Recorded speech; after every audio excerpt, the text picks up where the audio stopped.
Matthew, the fourth chapter, and the first verse. Next, Jesus was taken into the wild by the Spirit for the test. The devil was ready to give it. Jesus prepared for the test by fasting 40 days and 40 nights. That left him, of course, in a state of extreme hunger, which the devil took advantage of in the first test. Since you are God's son, speak the word that will turn these stones into loaves of bread. Jesus answered by quoting Deuteronomy. It takes more than bread to stay alive. It takes a steady stream of words from God's mouth. For the second test, the devil took him to the holy city. He sat him on top of the temple and said, since you are God's son, jump. The devil goaded him by quoting Psalm 91. He placed you in the care of his angels. They will catch you so that you won't so much as stub your toe on a stone.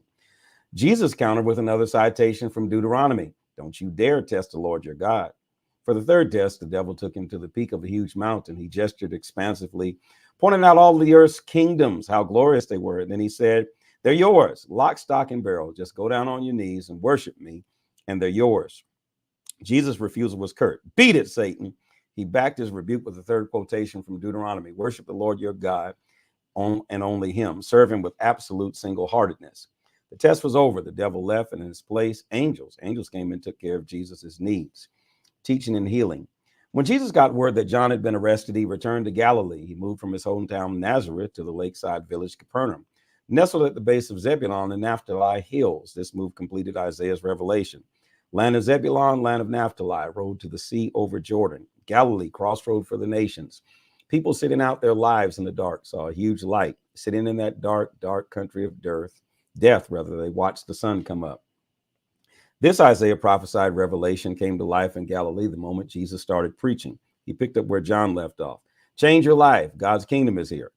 Walking along the beach of Lake Galilee, Jesus saw two brothers, Simon, later called Peter, and Andrew. They were fishing, throwing their nets into the lake. It was their regular work. Jesus said to them, come with me. I'll make a new kind of fisherman out of you. I'll show you how to catch men and women instead of perch and bass. They didn't ask questions, but simply dropped their nets and followed. A short distance down the beach, they came upon another pair of brothers, James and John, Zebedee's sons. These two were sitting in a boat with their father Zebedee, mending their fish nets. Jesus made the offer to them, and they were just as quick to follow, abandoning boat and father. From there, he went all over Galilee. He used synagogues for meeting places and taught people the truth of God. God's kingdom was his theme, that beginning right now, they were under God's government, a good government. He also healed people of their diseases and of the bad effects of their bad lives. Word got around the entire Roman province of Syria. People brought anybody with a sickness, whether mental, emotional, or physical. Jesus healed them one and all. More and more people came, the momentum gathering. Besides from Galilee, crowds came from the 10 towns across the lake, others up from Jerusalem and Judea, still others from across the Jordan. Matthew 5, you're blessed. When Jesus saw his ministry drawing huge crowds, he climbed a hillside. Those who were apprenticed to him, the committed, climbed with him. Arriving at a quiet place, he sat down and taught his climbing companions. This is what he said. You're blessed when you're at the end of your rope. With less of you, there's more of God and his rule. You're blessed when you feel lost, when you've lost what is most dear to you. Only then can you be embraced by the one most dear to you. You're blessed when you're content with just who you are, no more, no less. That's the moment you find yourselves proud owners of everything that can't be bought. You're blessed when you've worked up a good appetite for God. He's food and drink and the best meal you'll ever eat. You're blessed when you care. At the moment of being careful, you find yourselves cared for. You're blessed when you get your inside world, your mind and heart put right. Then you can see God in the outside world. You're blessed when you can show people how to cooperate instead of compete or fight. That's when you discover who you really are and your place in God's family. You're blessed when your commitment to God provokes persecution. The persecution drives you even deeper into God's kingdom. Not only that, count yourself blessed every time people put you down or throw you out or speak lies about you to discredit me. What it means is that the truth is too close for comfort and they are uncomfortable. You can be glad when that happens. Give a cheer even, for though they don't like it, I do.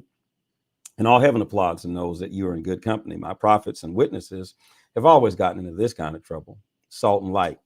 Let me tell you why you are here. You are here to be salt seasoning that brings out God's flavor in this earth. If you lose your saltiness, how will people taste godliness? If you've lost your usefulness, you end up in the garbage.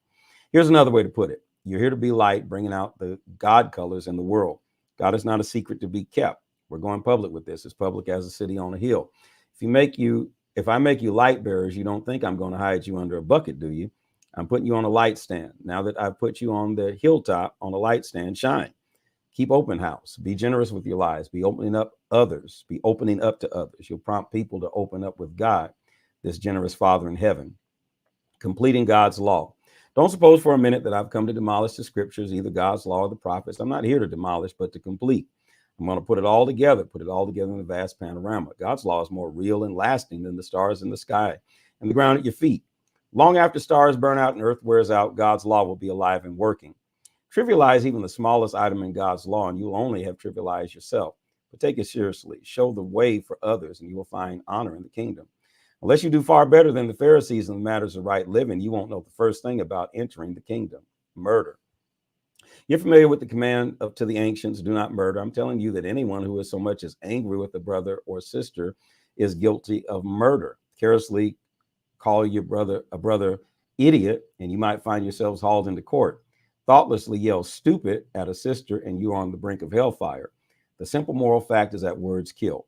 This is how I want you to conduct yourself in these matters. If you enter to a place of worship and about to make an offering, you suddenly remember a grudge a friend has against you, abandon your offering, leave immediately, go to this friend and make things right.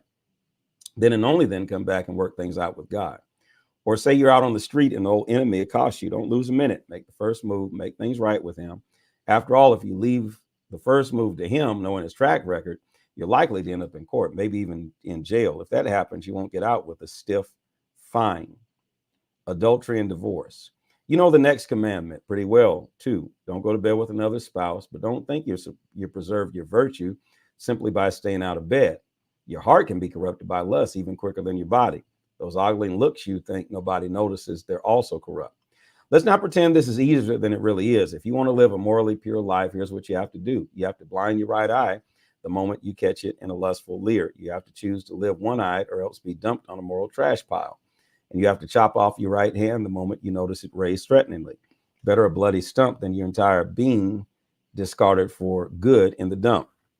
Remember the scripture that says, whoever divorces his wife, let him do it legally, giving her divorce papers and her legal rights. Too many of you are using that as a cover for selfishness and whim, pretending to be righteous just because you are legal. Please, no more pretending. If you divorce your wife, you're responsible for making her an adulteress unless she's already made herself that by sexual promiscuity. And if you marry such a divorced adulteress, you're automatically an adulterer yourself. You can't use legal cover to mask a moral failure. Empty promises. And don't say anything you don't mean. This counsel is embedded deep in our traditions. You only make things worse when you lay down a smokescreen of pious talk saying, I'll pray for you, and never doing it, or saying God be with you and not meaning it.